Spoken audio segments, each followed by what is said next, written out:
6:03 p.m. on Tuesday, April 7th. Thank you for joining. I'd like to call to order the South County EMS Board of Oversight meeting. The meeting is being recorded. Please make sure you are muted unless you're the active speaker. All public attendees are invited to participate at the designated time following the completion of the scheduled agenda items. We ask that you keep your comments to under 5 minutes. You're welcome to have open discussion in the chat function at the bottom of your screen, but please be aware the chat can become public record. Remote participants must identify themselves or you will be removed from the meeting. This is being done for the purpose of internet security. If you wish to speak, please state your name and town of residence prior to speaking for the public record.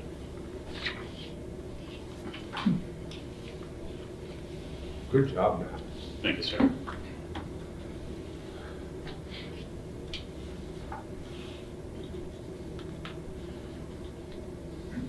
I guess we'll go right to the agenda. I have minutes from the last meeting attached in the packet if you wanted to peruse those real quickly.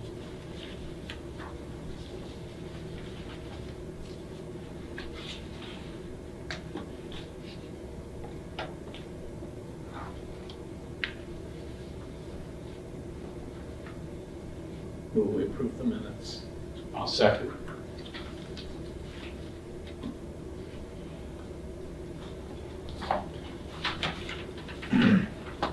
Any discussion? There's being no discussion. All in favor? Aye. Aye. Mark it unanimous. How do you vote? I said aye. Oh, okay. You're behind me, so I guess.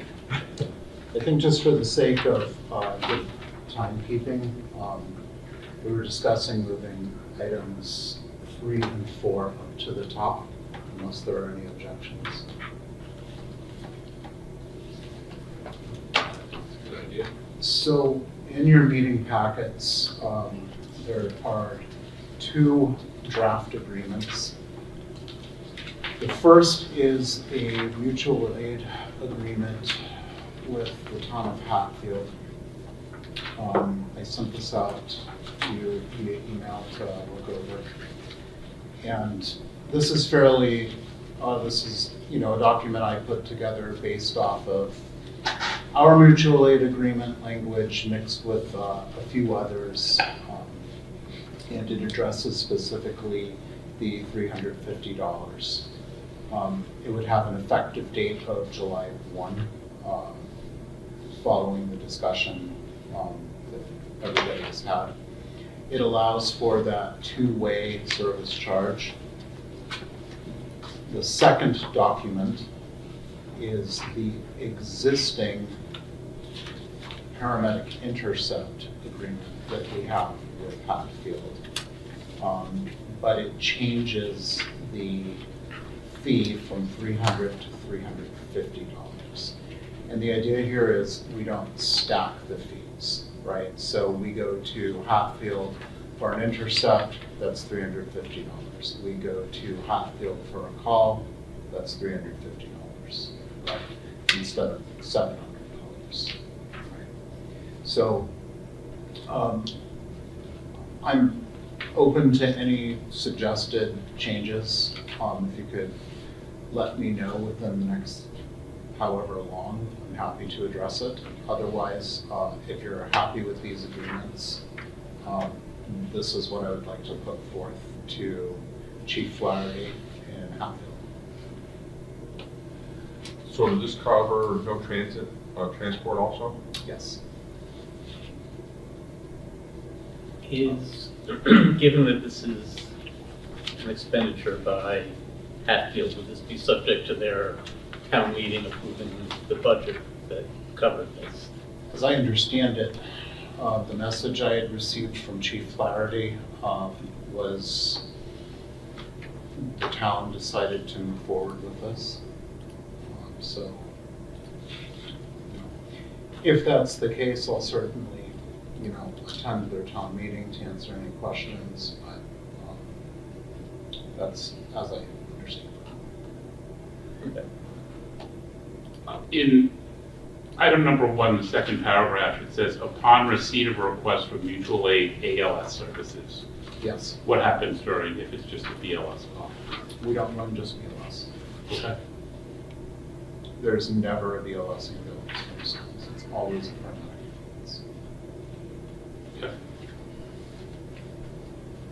Is there any reason that we'd want somebody's legal counsel to look at this, or is this, I don't know, typically what's done? I'm more interested in the new agreement. I don't know if it's based off an old agreement or if it's a totally new document. So, I don't know, we're just looking for opinions. Probably should run by legal counsel just to make sure Just to make sure that all the wording is correct. Who's got the most, the lowest billable hour? I mean, so SCEMS has line items for legal Yeah.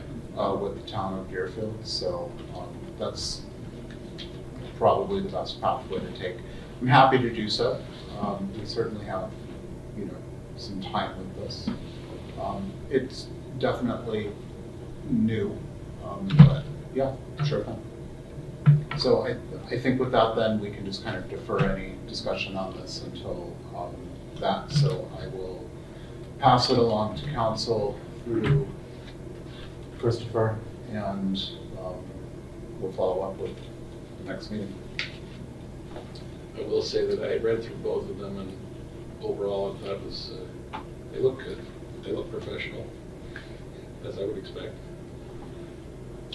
The new agreement is that based off of old mutual aid agreements? Yes.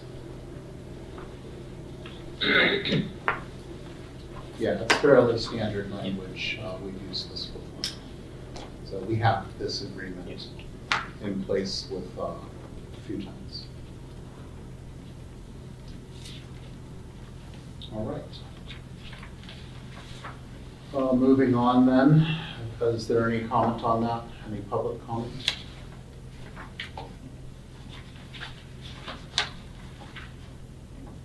Okay.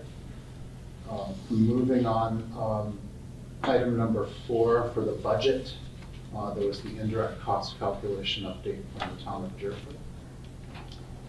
Sure, so just following up on some conversations that obviously this body, as well as the various finance committees and select boards of all the towns had in the last couple of weeks.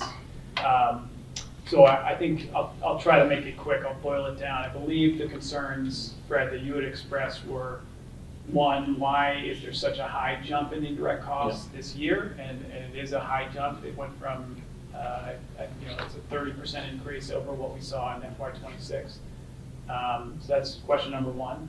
And then question number 2 is, if the explanation is capital, because of course we purchased a $400,000 ambulance this year, why didn't that show up in past years? Because this is certainly the year with the biggest increases that we've seen. So I think those are the 2 basic questions. If you agree, and actually, Josh, can you allow me to share screen on you? I need that. Make me a co-host. And I'm just going to pull up a copy of the spreadsheet that Holly, our town accountant, uses to actually calculate indirect costs. Just for a little background, so I believe when the IMA was first put together, there was a flat 10% that the town of Deerfield was charging for basically all of our administrative budget. I think in 2019, Brenda possibly unilaterally took a look at it and said, whoa, this is going to get really high and not really make sense. So she went ahead and instead adopted basically the way we were calculating our wastewater enterprise funds indirect costs. And she said, okay, I'm just going to plug SCEMS into that set of calculations. Oh, great, I can share now.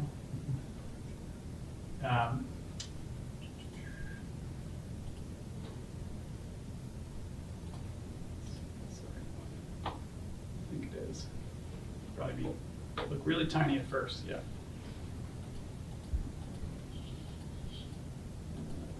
It's slightly better. Here we go. And sorry, I know it's still pretty small in there for some folks.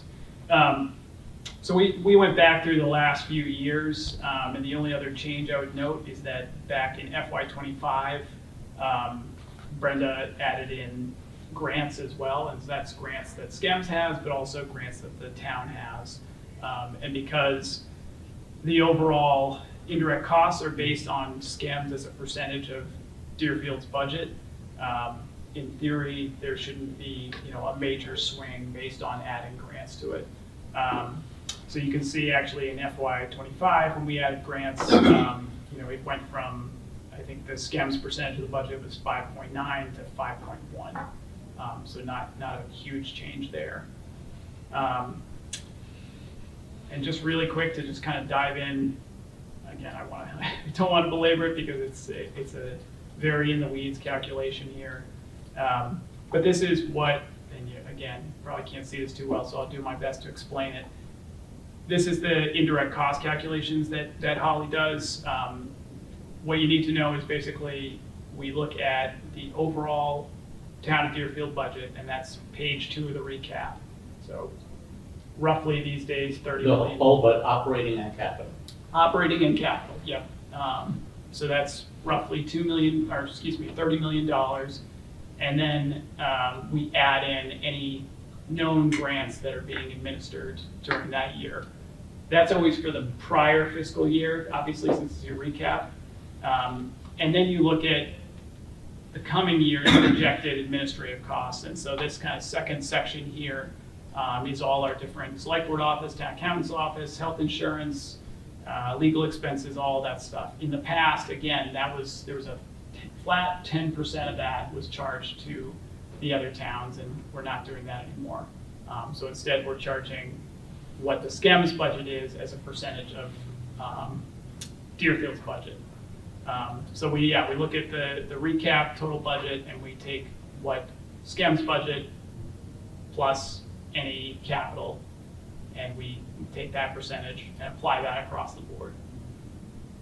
So most years, that's really resulted in a fairly consistent number. I can go back here for a second. It hasn't changed much. Yeah, so over on this right-hand side here, you can see the percentage change. Some years it's gone down, some years it's jumped a bit, but it hasn't certainly been anything like 30% previously. I think that 30%, what we've identified as the reason there's such a jump is, yes, capital, so the $400,000 ambulance, but the other piece of it is just that Deerfield's budget overall got smaller. And the reason that is because in FY25, we had a $4 million outlay from CPA for the 1888 building, which is going to be our new town offices. That doesn't show up in FY26 on the recap. So that's $4 million that's taken out of that budget. And so counterintuitively, our overall budget went down between those 2 years. And that means that SCEMS budget actually made up a larger percentage of the overall budget. So that's a piece of it. It's just the capital and then just the percentage change. Because again, our budget went down, SCEMS budget went up. So then the question is, well, why didn't we see this jump in other years? Which is a very reasonable question. And the year to look at, I think, was, I'll skip to another spreadsheet here. I think back in 25, let me just double check.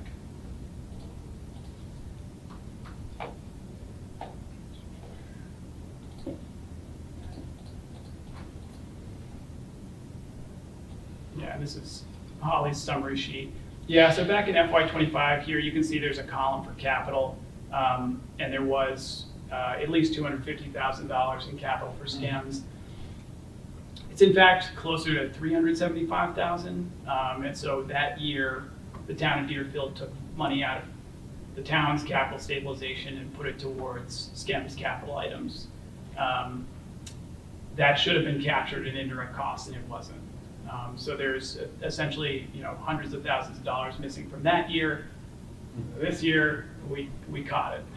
So that year, you probably would have seen a bigger increase. It's true that this year, again, is a major increase. And what I would say is, I think and Holly has said this as well, there's a million different ways to calculate indirect costs. Every town does it differently. And I think I can say on behalf of the select board, we're certainly open to, discussing a different way to do that. And it might make sense, if we crack open the IMA overall to include Well, that. I was just gonna say, Yeah. this should be codified someplace. Yeah. It shouldn't just be, oh, right, it was 10, now we think it should go down to 7. Absolutely, yeah, no, and that's the other point I wanted to make, is just, I think there's certainly been a failing in terms of transparency and just, making it clear how this is done every year. It's clearly, it hasn't been a problem in the past, but if there's a concern, we want it to be upfront and make sense for all the member towns. Yeah, and the other question I have is, I would like if this gets negotiated and put into the agreement. I think that operating and capital should be treated separately, because the overhead costs for the town of Deerfield to administer a large capital cost is really pretty minimal. I mean, there's some, it's not 7.5%, it's not, in the case of a $400,000 ambulance, it's not $30,000 to administer that ambulance, the purchase of that ambulance. Yep. And I think it is, if you want to say it's 2% of a take capital out and call it 2% or 1% or some small percentage. I mean, in essence, we paid $430,000 for that ambulance, not $400,000 for that ambulance. And I just don't think that having the capital, either the town's capital or the SCEM's capital budget included in that is proper accounting. Gotcha. Well, again, But I think all this should be in a formal agreement. Agreed, yeah. And that was part of the problem I had at the meeting the other day, is that Holly didn't really know why it kept sort of fumbling around for the answer that you just gave here. But that's not what you said at the meeting. Well, I will say, in Holly's defense, I've seen how a lot of conversations around indirect costs go. It can easily slide into nickel and diming and kind of people taking up more time than it's worth.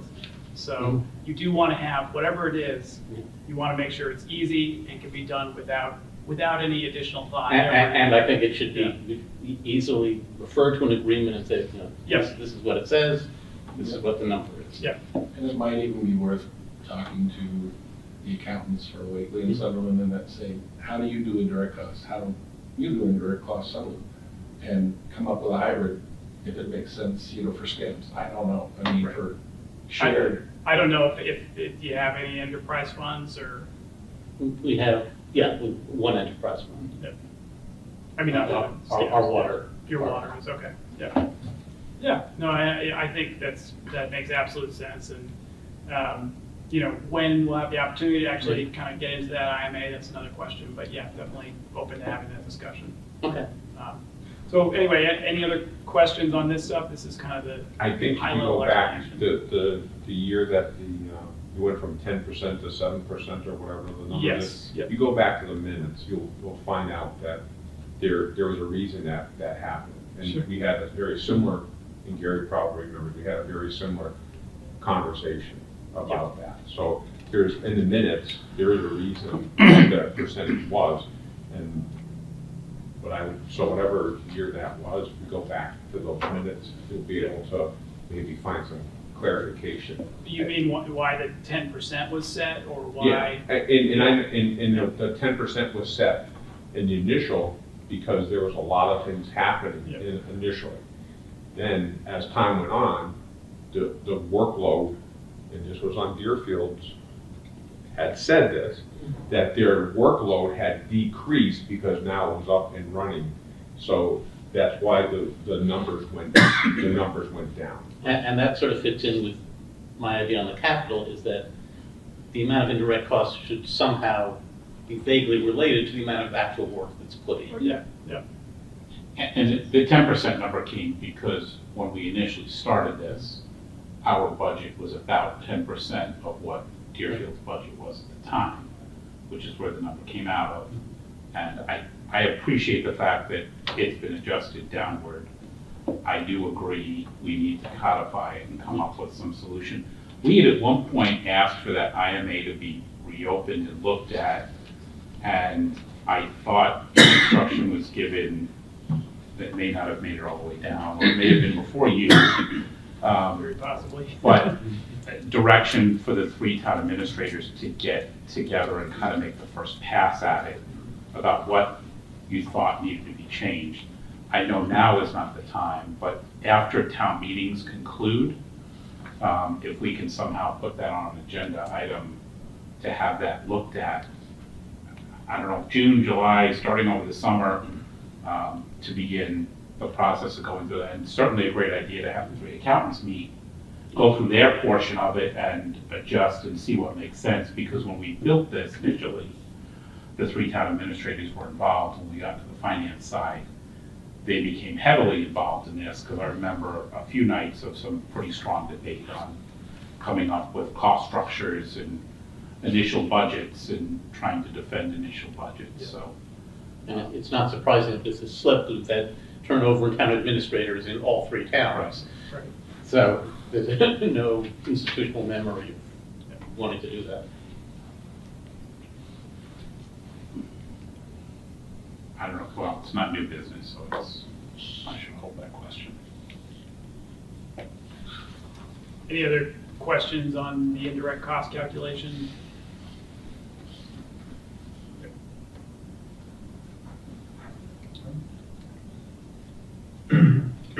Moving on,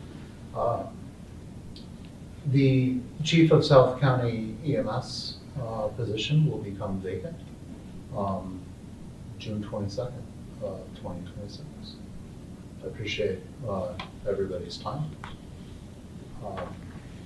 And so we wanted to have some discussion about the job vacancy and posting and what the process is going to look like moving forward. So I'm going to kind of step back from this conversation, but I know that Christopher has had some thoughts, as has Mr. Hilchey, so. Sure, if I could just say, I sent around copies of the job description as they were approved back in 2023 by the Deerfield Select Board, the vacancy notice that went out at about the same time. I believe I included some interview questions as well that had been discussed, possibly by the preliminary screening committee that was, or group that was put together at that time. And, you know, I guess I just also sent around the IMA because that outlines a couple elements of this. But, you know, the basic process is, you know, at the end of the day, Deerfield is the appointing authority, but the BOO has a responsibility to provide a recommendation to the BOO.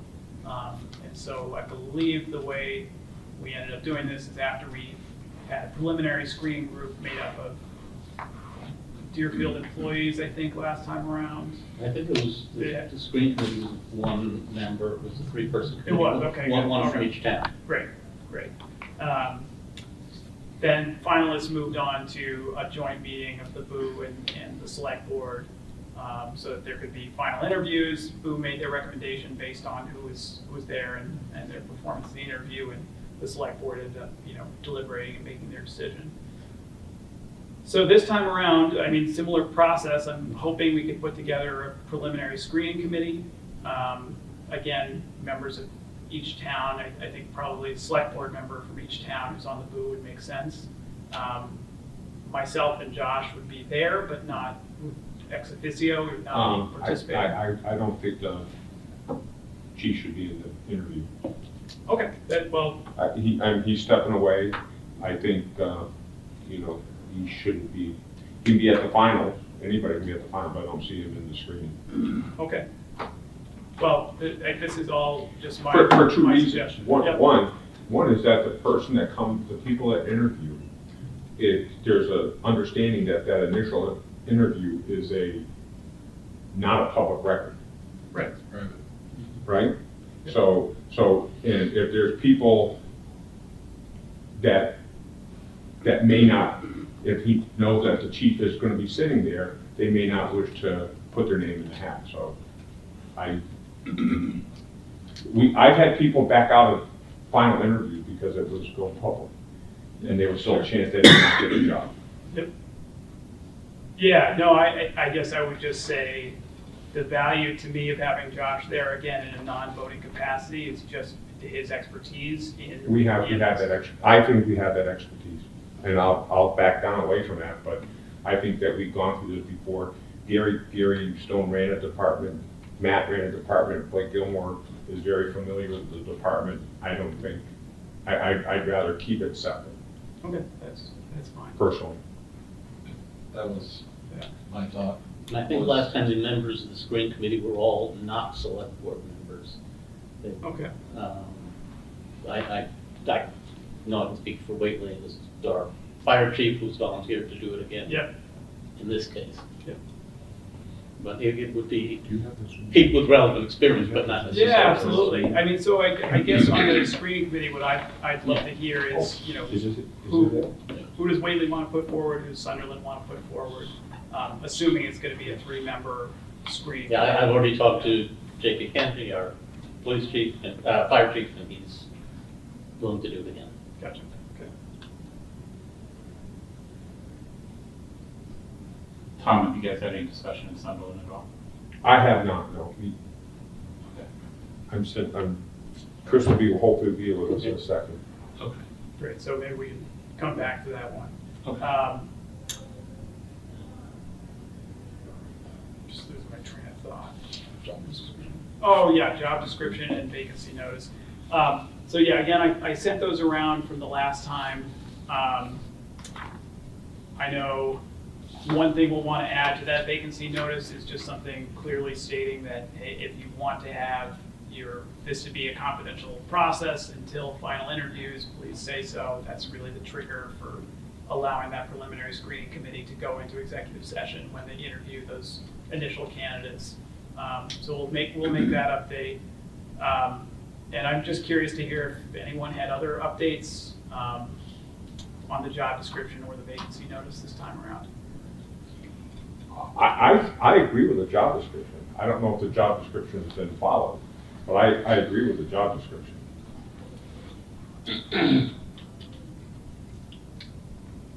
Yeah, so I mean, I think in the interest of alacrity, so that we'll approach a possible successor within the time frame, and or maybe into a little interim period, that I thought the job description was good and that I would feel comfortable us using it again.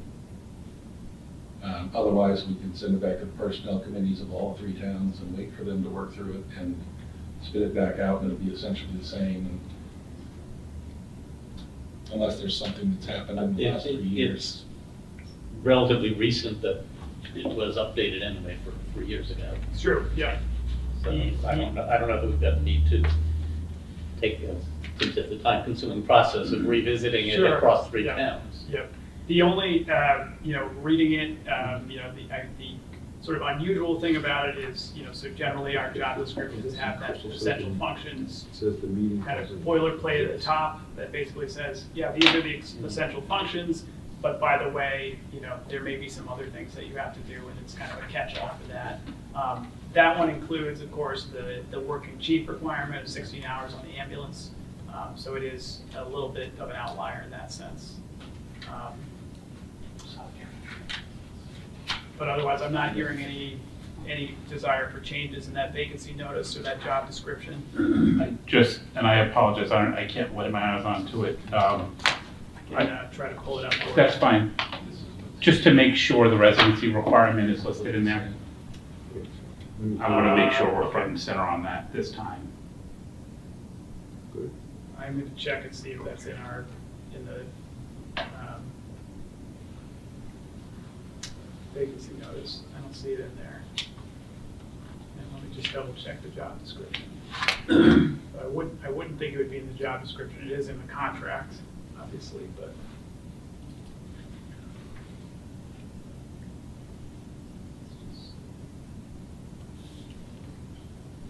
Yeah, I don't think it's in either document, so might make sense to put it in the vacancy notice and just say, an expectation of this position is to reside within such and such geographical area. So we can make that change.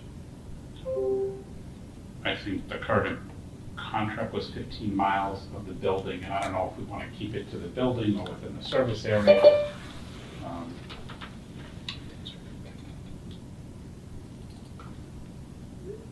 Important, or have the phone number.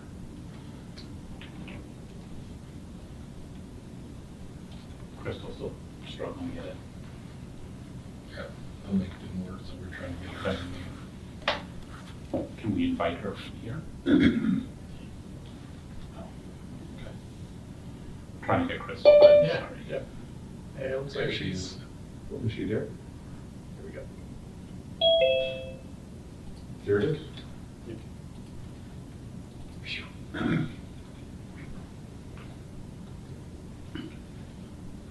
I'm glad we got a big snapshot of Blake. Crystal, you there? Yeah, I know. You take a picture of that, send it to me. So She's there, she's muted. Yep, I'm here. Oh, hey, there you are.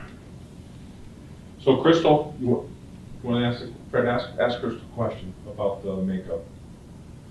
Oh, yeah, Oh. so Crystal, we're just trying to establish who's gonna be on the preliminary screening committee for the chief position. And so we've determined that, Whately is gonna have, I believe, your fire chief. Fire chief. Fire chief, Deerfield, Yeah, he did last time. we'll talk amongst ourselves, I suppose. And so we just wanted to hear if Sunderland had any thoughts on who from Sunderland would serve on that preliminary screening committee. Hey, I guess this is only because it's the very first time I'm having to think about it, so I know, I'm putting you on the spot, I apologize. exactly. So I will have to get back to you That's and fine. I'll check with the chief, see what he thinks. So you're having your fire chief do it. Yeah, he did it last time as well. All right, so I'll check with our fire chief, see if that's something he's interested in doing. I will likely check with Mr. Fidekevich and see if that is something he's interested in doing. But I give would me a day also- or two, I'll, Christopher, do you have anything that shows who the composition of the committee was last time? I don't. I can try to track that down, but I didn't see anything. I Yeah, think yeah, John well, Pachurik was John involved. I thought he Pachurik, was- Chief John Pachurik, myself, the individual, because he had his uniform on. Right, J.P. Kennedy. Yeah. Yeah, so I guess I'd like to suggest if we're gonna have non-boo members from the other two towns, we ought to have a non-boo member from Sunderland. That's just my 2 cents. okay, Yeah, obviously the boo will get a chance to make a recommendation in the process, so. yeah, I did run into Captain over at South Deerfield Fire. He offered, if he was needed at all for screening or interview processes, he would be willing to participate. So Yeah. take that forward. Appreciate the offer. I also think we've got a fire chief represented, perhaps a police, someone in the police force to be I represented. I just think experience with emergency services. Yep.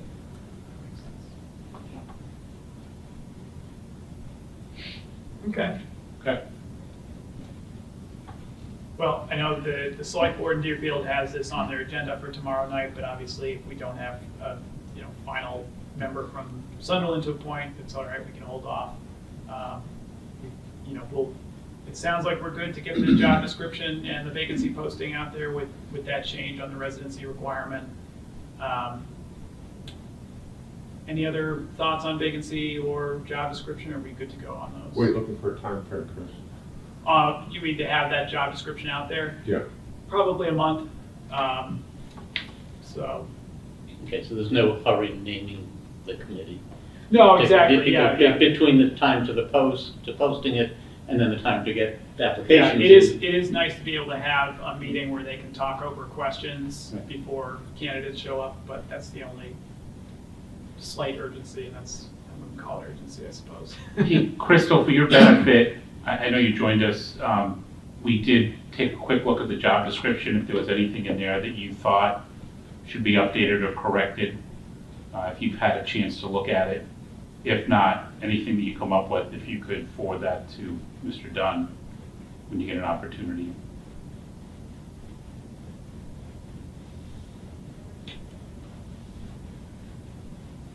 And Blake, the same would go for you. I know you've been here the whole time, so.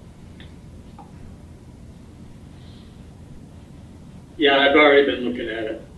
Okay. So, So what do you think about the college degree, Mr. Blake? about the what? There's in the job description, it asks for a college degree. 7 in, I hate to tell you this, but I would say that would be a good idea. I don't know if you want to make it a mandatory one, or if it's something that would move them forward on the list if they did put it down. But it also, if they've got a college degree, what's it in? yeah, it doesn't. So not just any college degree is going to be, Agreed. So can we take a look at that and review that and maybe send some suggestions to you, Chris, also? Sure. I will say, so it says bachelor's degree is preferred, and then it has some experience requirements, and then, or any equivalent combination of education, training, certification, experience, which is usually the kind of out. It is. It doesn't say required, it's Right, preferred. exactly. If It does have special requirements about Yeah. EMT training, et cetera, but yeah. Yeah, if I remember correctly, paramedic certification is similar to like an associate's degree. It's about 2 years worth of work. Roughly. Do you really have your hand up, Blake? I do. I got an associate's with my paramedic when I took it, which was way back when, so I know everything's changed since then. I was just going to ask the question that they still are giving an associate's with the paramedic. So Chief? Yeah, so it depends on the program. You see some that are non-degree programs, some are associates, and then there are bachelor's programs. And, I think that the bachelor's program is a little bit more advanced, taking them into more biology and stuff, going towards like a physician's assistant or something like that. No, not really. It's very scarce and uncommon. There's only a couple programs in the nation that have really pulled this off. They've kind of gone away in the Commonwealth. So it's not about any greater clinical training or ability. It has more to do with having, core curriculum courses and then taking some leadership and some incident command and emergency management and things like that. Which is stuff you could pick up without having to do that.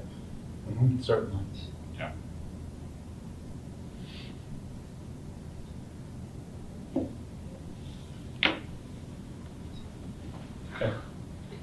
So you guys all have the vacancy notice, right? I've got it in an email. Okay.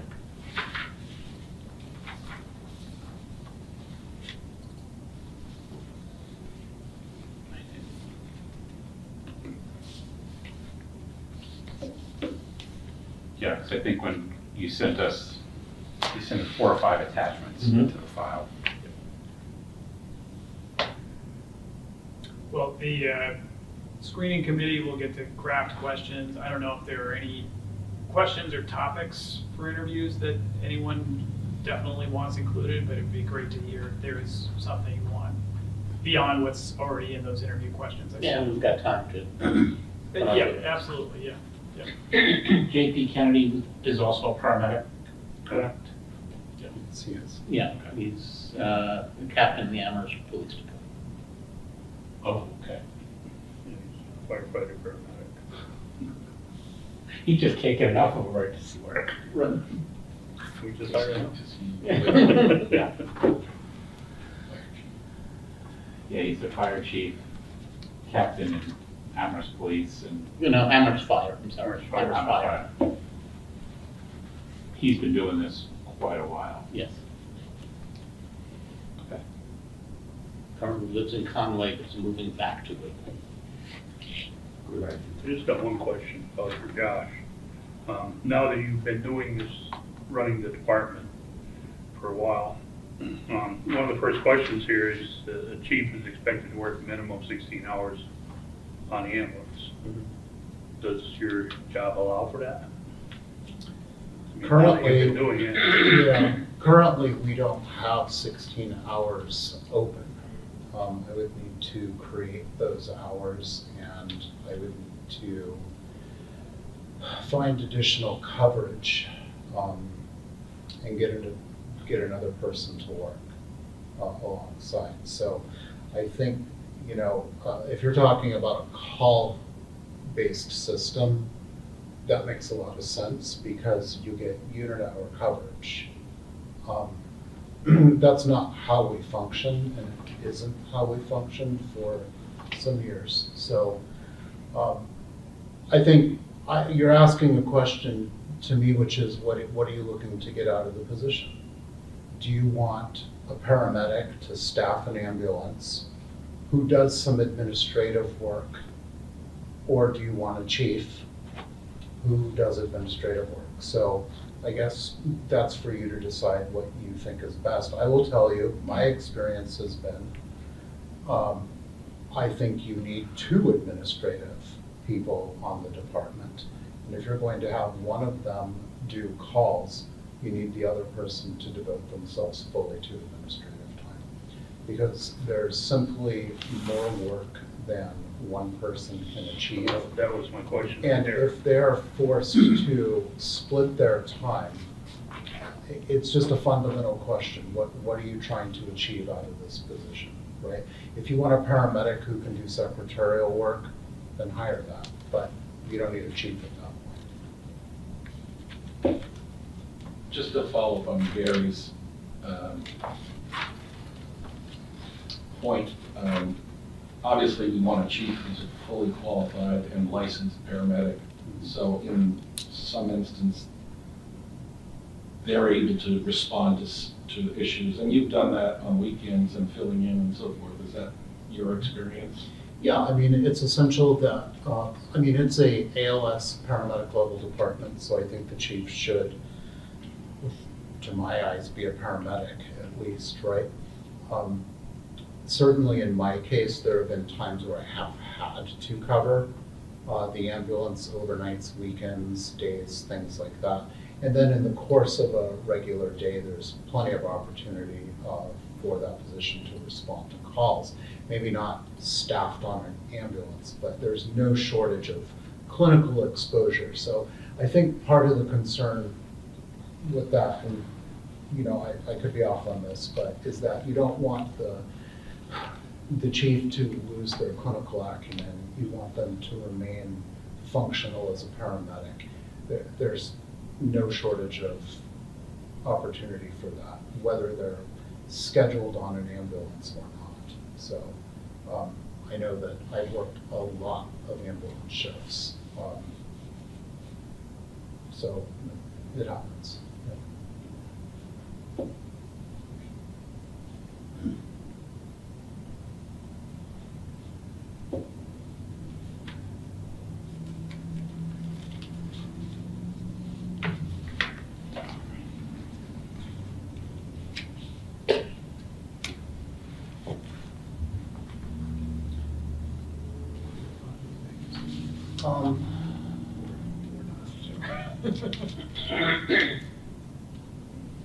Yeah, I don't know, I'd be interested to see what the timeline looks like. But, do you think it's gonna be? So just so we're all deliberating here, so we do have the last item on the agenda, other than new business, is an executive session to look at basically an interim chief. And this is based on the assumption that we will not have filled the full-time chief position by June 22nd. I don't know that we need to have that conversation tonight. It does seem to be based on the timeline. We are going to have somebody in that interim role. I just don't see how if we're interviewing in May, I don't know how we're going to have somebody on full-time that point in June. It seems unlikely, so. But that's whether or not we want to have that conversation tonight, I think is up to the boo, obviously. I would agree, we're not gonna have somebody chosen and selected. Especially with all the town meetings going on in between, which will complicate things a bit.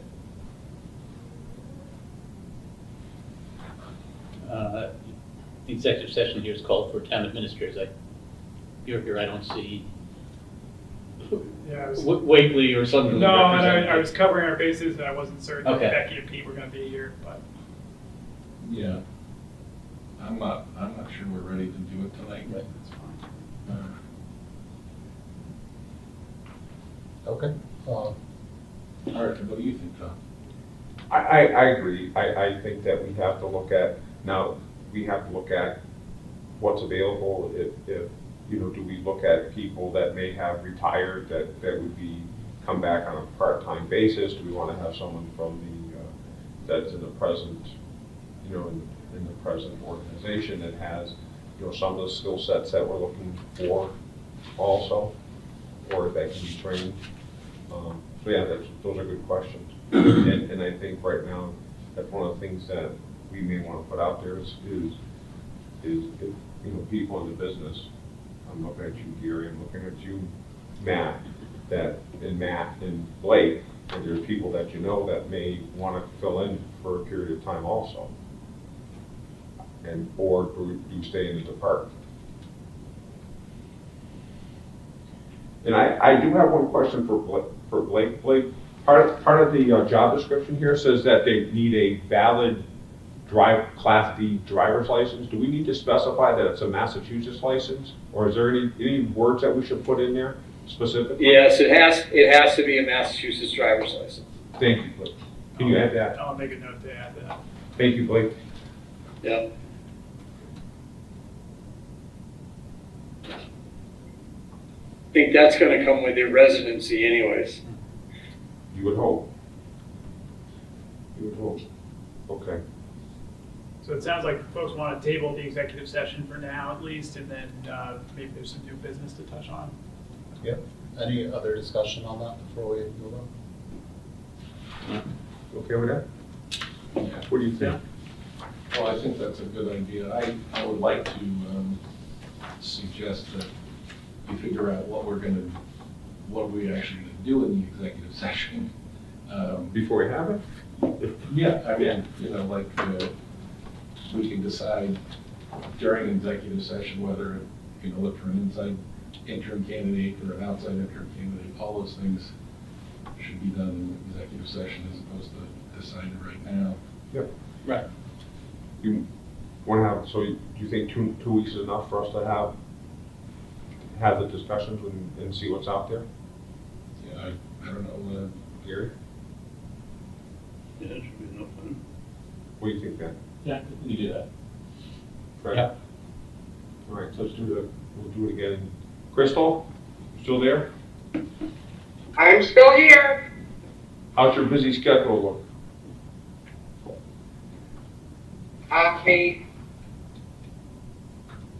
Oh, that would be the week before your town meeting. You're gonna probably be busy that week, huh? well, When's your town? just throw it in there because we don't typically meet on a Tuesday.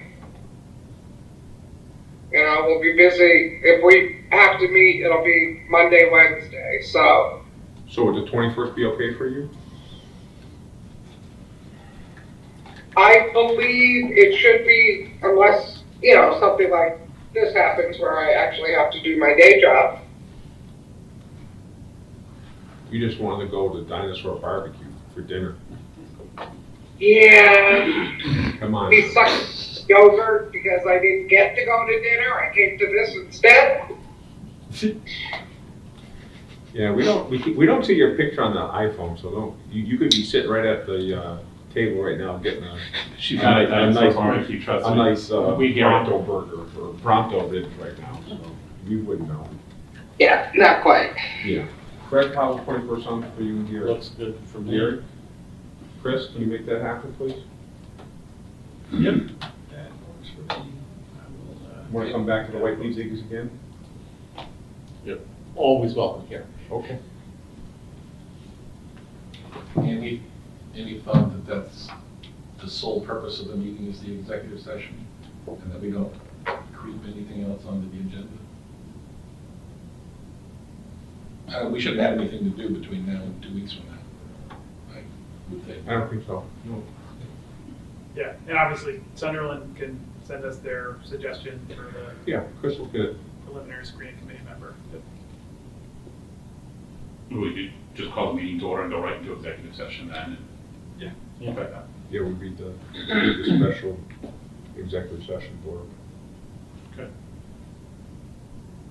I don't have that by repertoire here, so. You don't?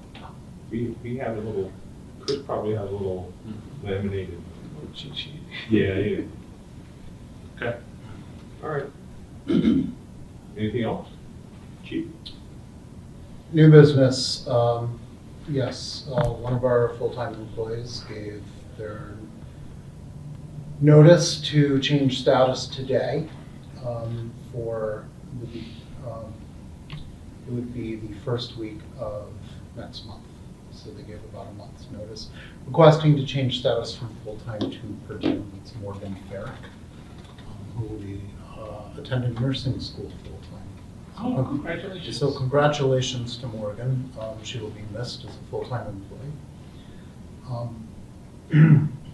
I would like to move forward with the process of filling that position sooner than later. The way that we have gone about filling vacancies of this nature in the past, I would like to follow that same process. I thought there may be some discussion about it, just because budget season is coming up, and there's all this discussion about the chief's position and all of that. But to me, it makes a lot of sense to put together our typical hiring committee, keep it internal, and make our recommendation to the Deerfield Select Board for appointment, just as we have always done. So, I see no reason why the chief's position should have anything to do with the hiring. right. Yeah, I agree.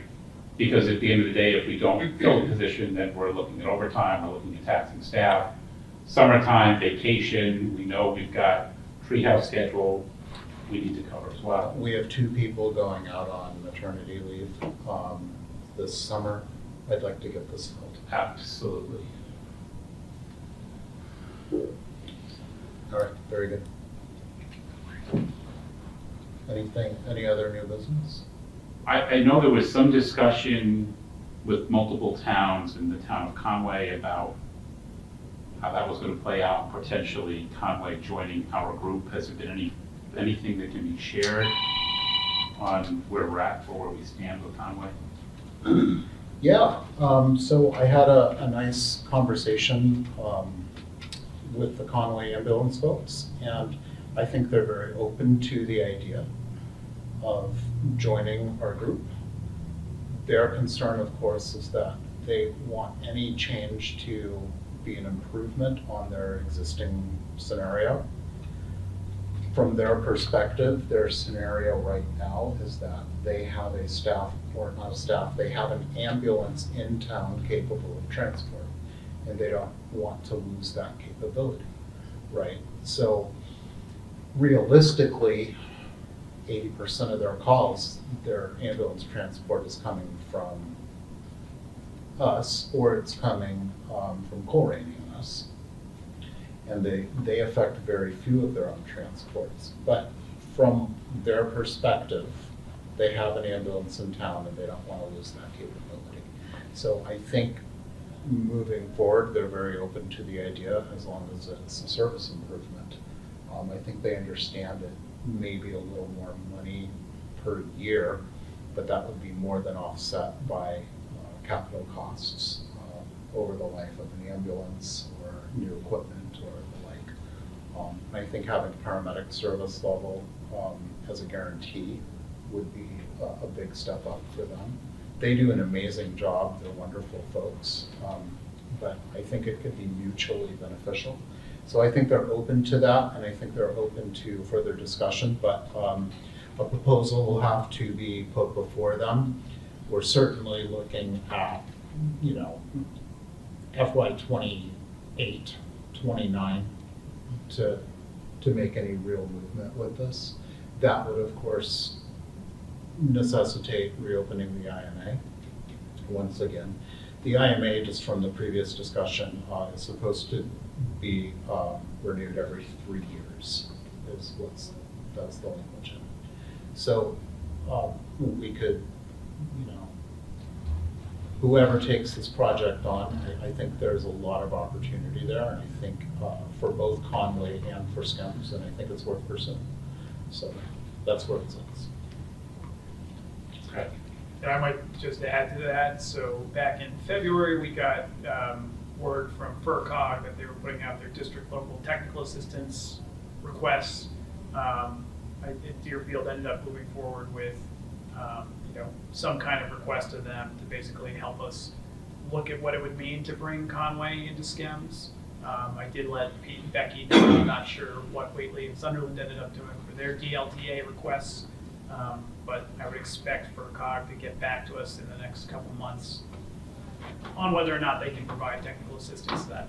And they've, of course, got an emergency management division, and they, you know, so they would provide that help, which would be great, particularly given that we're not going to have this guy to kick around anymore. So yeah.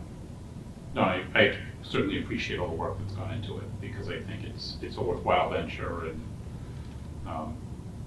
I think when we laid this out, it was laid out with the thought of having an IMA opened up to have other folks come in. It's just a matter of working through the details of what that might look like as they do come in. But I think it's definitely worth it with the amount of coverage provided to the town of Conway. So thank you. You know, back to the IMA, I know you, Chief, you made a comment a while back, I think it was you, talking about the fact that we had brought the service to where it is, and we needed to now start looking at what is the next 10 years or 15 years begin to look like. And I think part of that IMA is that vision of what does the next step of this thing look like, because we've done a nice job shepherding it to where it's gotten. I think when it was originally built, we built it to get where we're at today. We couldn't see much beyond that. We were hoping it was going to get to here. And now that we've gotten here, okay, where do we go? And, you know, I think we've had our financial growing pains a little bit. I appreciate you pushing for the, you know, continued mutual aid to the surrounding communities.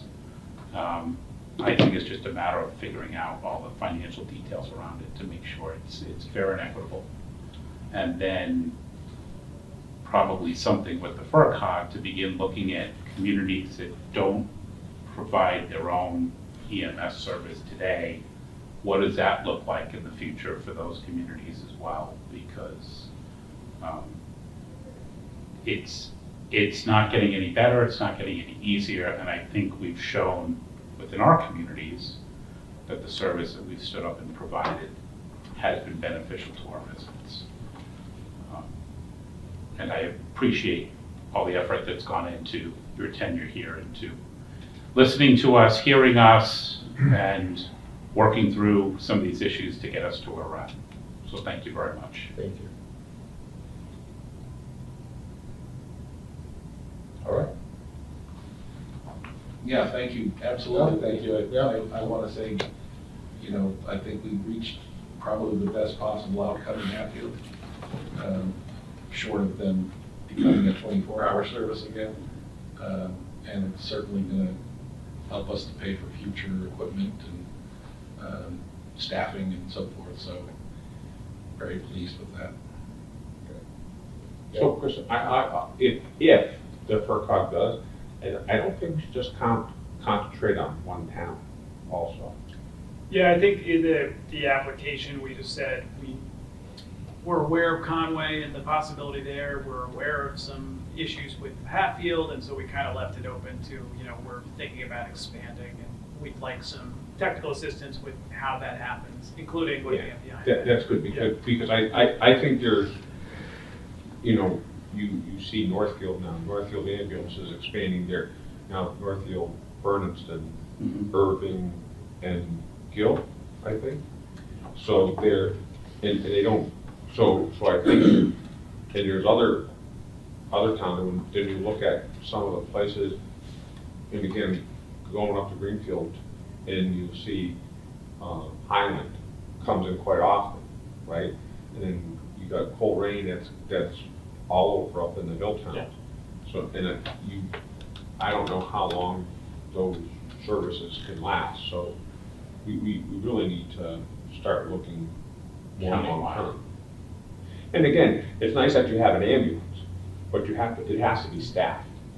And Chief will tell you, if you're looking at paramedic level service, you just don't ALS, you just don't say, I'm gonna put an ALS on the road.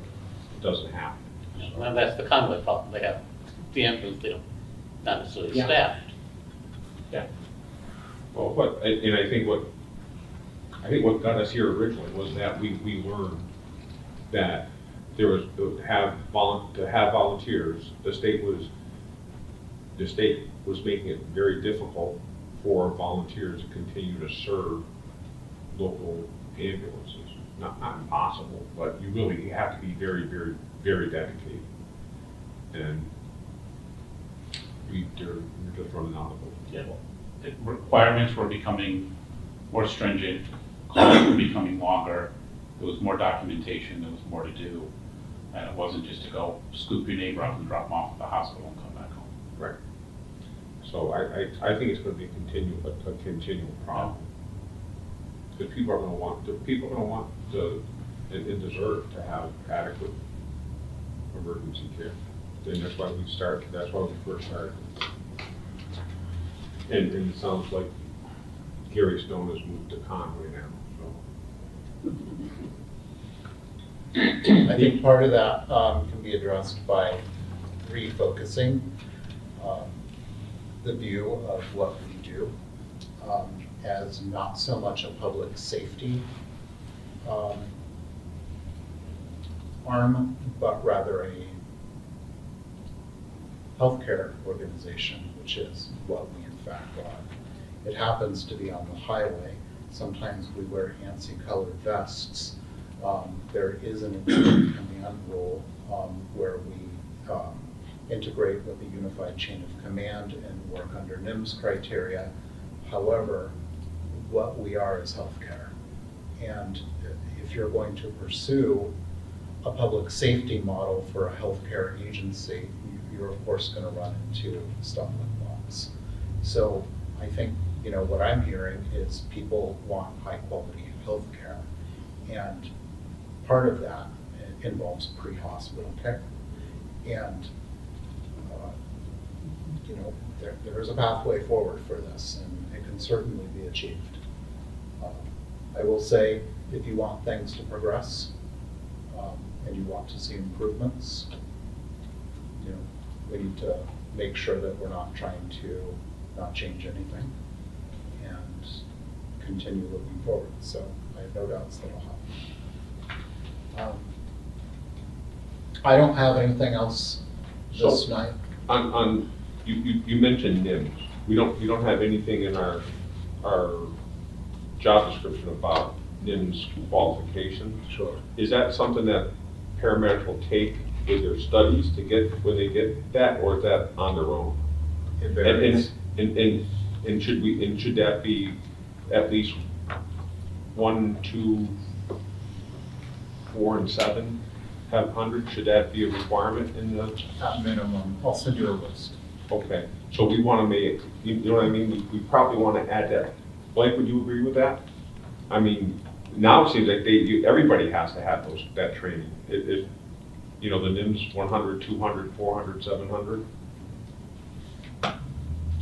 You can pick that up afterwards. You can make it a requirement, but they don't necessarily have to have it to get the job, and you can put it down that they get it afterwards. Within a year after? Yeah. Okay. Yeah, but we should put something like that in the requirement. I would be careful because some of those requirements, you know, some of them, they're not all the online classes. So some of them you have to make a real effort to attend multiple sessions, The 300. you know, The 300 is a 3-day in person. based off of other people's schedules. And, you know, oftentimes these things are filled up a year in advance. And so you don't want to kind of set somebody up to fail. So they are important points, however, you know, just be aware of it. Okay. It's not always easy.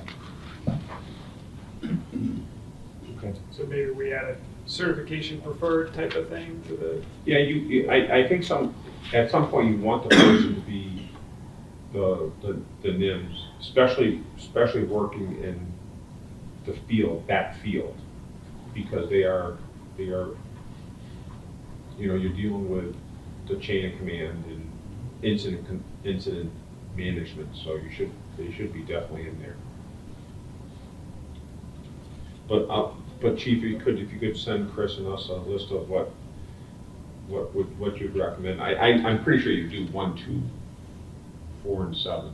The 300 is, I know, is a 3-day class in person. You can't do that one online. So. Okay. I'm good. Move to adjourn. Second. All those in favor? Aye. Unanimous.